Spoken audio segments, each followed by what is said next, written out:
এই তো বাড়িতে। এখনো বাড়িতেই আছো? আমি সে 2 ঘন্টা থেকে তোমার জন্য ওয়েট করছি, আর তুমি বাড়িতে পড়ে পড়ে ঘুমাচ্ছ। না না জান, তুমি একটু বসো, আমি এক্ষুনি আসছি। আমি আর তোমার জন্য ওয়েট করতে পারবো না, চলে গেলাম। এই শোনো না জান, তুমি আমাকে 5 মিনিট সময় দাও, আমি 5 মিনিটের মধ্যে পৌঁছে যাবো। 5 মিনিট তো?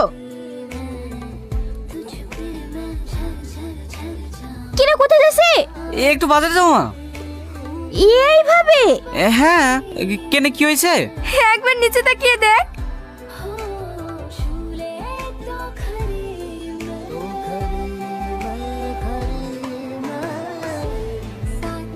রাস্তাঘাটে দেখি শুনি গাড়ি চালাতে পারো না? আপনারই তো দোষ, আপনি তো রাস্তার মাঝখানে গাড়ি দাঁড় করে রেখেছিলেন। গাড়ি না থাকলে তো অ্যাক্সিডেন্ট হতো না। রাস্তার মাঝে মানে আমার বাড়ির সামনে আমি গাড়ি দেখতে পাবো না? রাখবেন না কেন, বাড়ির ভিতরে রাখবেন, রাস্তাটা তো আর আপনার প্রপার্টি না। আচ্ছা বেয়াদব ছেলে তো তুমি, নিজে এসে আমার গাড়িতে ধাক্কা মারলে আবার আমার সঙ্গে মুখে মুখে তর্ক করছো। আপনার সাথে ফালতু বকার সময় আমার নাই, দেখি শুনুন। আরে আরে, বাপ মা কোনো শিক্ষাই দেয়নি ছেলেটাকে। আমার এমন ছেলে হলে না চড়িয়ে লাল করে দিতাম।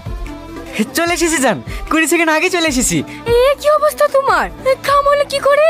আর বলো না, রাস্তা আসতে গিয়ে একটা ব্যাকের লোকের সঙ্গে অ্যাক্সিডেন্ট হয়ে গেছে। আমি ব্যাগের লোক বলতো স্কুটি থেকে পানির ডামটা নামাইছিলাম, কোথা থেকে এসে আমাকেই ধাক্কা মেরে দিল, তারপর আবার আমার সাথে তর্ক করছিল।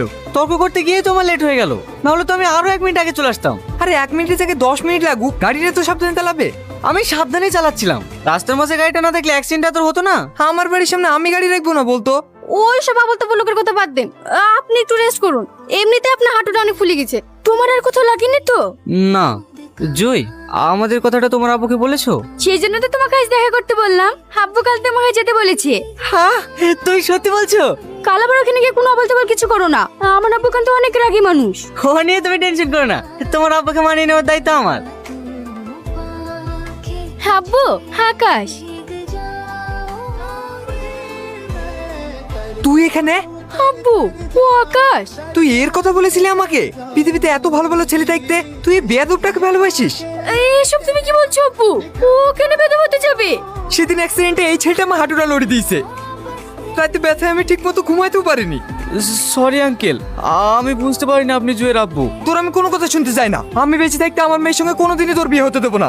বেরিয়ে যা আমার বাড়ি থেকে। আঙ্কেল,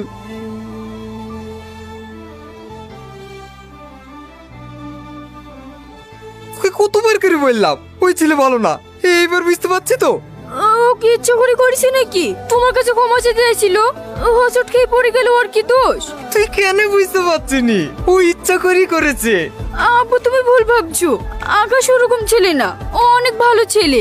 হ্যাঁ বাবু, ছেলেটা কিন্তু দেখতে শুনতে অনেক ভালো। আমাদের জিয়াপার সাথে বিয়ে হলে ওদের দুজনকে অনেক সুন্দর লাগবে। এরা কারা রে?